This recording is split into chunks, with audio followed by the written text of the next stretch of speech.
So, I have to say, this part of Abraham's story really hits different. We've seen him chase promises and make mistakes, but now things get, well, honestly, kind of harrowing. I've always found this section unsettling too. After all, we're not just talking about hopeful journeys anymore. We're dealing with the destruction of whole cities and that infamous command regarding Isaac. It's like the stakes just shot through the roof. Exactly. And it's wild how the narrative tone shifts so quickly. First, we get these mysterious guests showing up at Abraham's tent, and suddenly we're talking about divine justice and judgment. The mood really does darken in a snap. And those guests, spoiler, God and two angels aren't just dropping by for tea. They're on their way to investigate some seriously grim news about Sodom and Gomorrah. What strikes me is how Abraham's first instinct is to go overboard with hospitality. I mean, he literally runs to greet these strangers and prepares a feast. And it's not just a quick snack, either.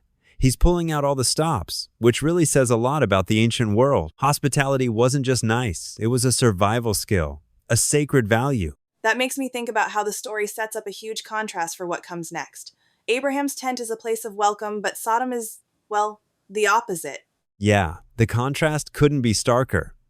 Abraham's kindness versus Sodom's aggression, it's almost like the text is daring us to notice the difference. So after dinner, the guests make this big reveal their real mission is to investigate Sodom and Gomorrah because, as they say, the cry against those cities is huge. That phrase always gives me chills. It's like there's a collective outcry, reaching up to the heavens, demanding justice.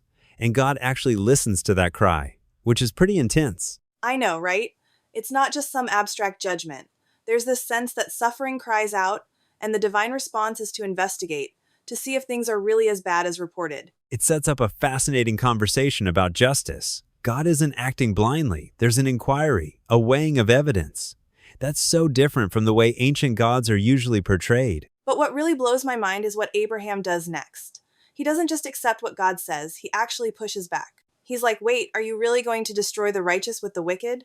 It's almost audacious. Here's Abraham, standing there negotiating with God, and he keeps lowering the bar from 50 righteous people down to just 10. That back and forth feels so human, almost like a parent and a kid haggling at bedtime. Honestly, it gives me chills that the story even allows for this. Abraham isn't just a passive character. He appeals to God's own sense of justice, and somehow, God listens. And it totally reframes how we think about God in this story, not distant or arbitrary, but deeply relational, open to being reasoned with. That's rare in ancient literature. Switching gears a bit, I think a lot of people assume Sodom's destruction is all about sexual sin, but the story digs way deeper than that. Absolutely. The core issue is this violent inhospitality and abuse of power. The townspeople want to harm the strangers, to dominate and degrade them. It's a complete rejection of the values Abraham just modeled. It really hits home how the city's problem is a total breakdown of social responsibility. It's about the strong preying on the weak, turning vulnerability into a weapon. When you put it that way, it feels like the narrative is warning us about societies that lose their moral compass, not just in private behavior, but in how they treat outsiders and the defenseless. Lot's story in the middle of all this is so tense. The angels basically drag him and his family out of Sodom before all hell breaks loose literally. The imagery there is wildfire raining down, chaos everywhere. It's almost cinematic. But at the heart, it's really a warning about what happens when a society becomes completely corrupt. And Lot barely makes it out. His wife looks back, and boom, she's turned into a pillar of salt. There's a real sense that escaping destruction isn't something you can do half-heartedly. That image always sticks with me. It's like the story is urging readers to move forward, not to cling to what's being left behind, no matter how familiar or tempting. After all that turmoil, we finally get a moment of joy. Sarah gives birth to Isaac. It's almost like the story breathes for a second. Yeah, and the name Isaac means laughter. After so much waiting and drama, there's this burst of unexpected happiness. It's a reminder that the promise wasn't forgotten. That laughter feels like a release too, as if the weight of all those trials gets flipped into something light and hopeful for a change. It's a nice narrative pause, right before everything gets intense again. The future seems secure, but then the next test comes out of nowhere. So, just when you think things have settled, the story delivers one of the Bible's hardest moments. God tells Abraham to sacrifice Isaac. Every time I read that, I get a knot in my stomach. Same here. It's honestly shocking. After all that waiting, all that hope, and suddenly Abraham is told to give up the very thing he treasures most. It's brutal. It makes me wonder what Abraham was thinking during those 3 days of travel.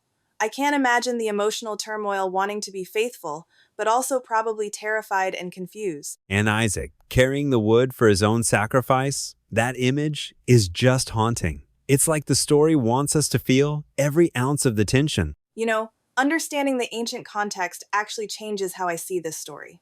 Child sacrifice was a real thing back then, a way people thought they could show ultimate devotion to the gods. That's such a crucial point. The story isn't just about Abraham's faith, it's pushing back against those old beliefs. It's almost like the narrative is saying, God isn't like the others. He doesn't want you to do this. Exactly. It upends what people expected from their deities. Instead of demanding the ultimate price, God provides an alternative and redefines what true devotion looks like. And that moment when Abraham sees the ram caught in the thicket, ready to be sacrificed, instead feels like a total game changer. What really stands out is that the test isn't about Abraham's willingness to kill, but about his willingness to trust when things make no sense. That flips the whole narrative. The point isn't violence, it's faith. Abraham's trust is tested to the limit, but in the end, God intervenes and provides another way. I love that detail. The story ends with life, not death. The son is spared, and the place even gets a new name. The Lord will provide. There's something deeply hopeful about that.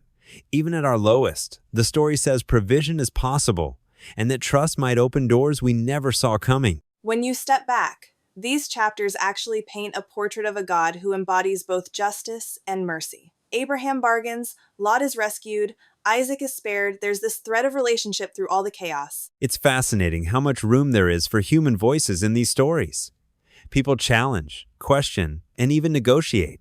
It's not about blind obedience, it's interactive. It reshapes the way we think about faith, too.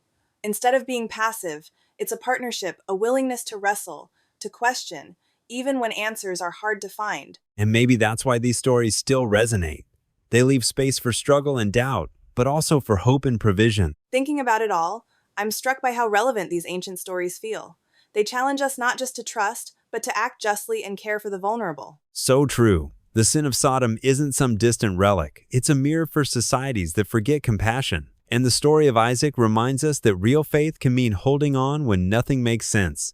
There's something comforting there too. Even in messiness and failure, the possibility of mercy and new beginnings is always present.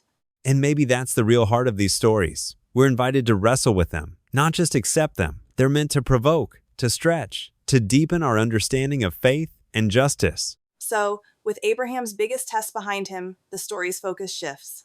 The next generation is about to take center stage Isaac, and then those wild twin brothers, Jacob and Esau. I can't wait to get into their story. If you thought Abraham's journey was dramatic, just wait.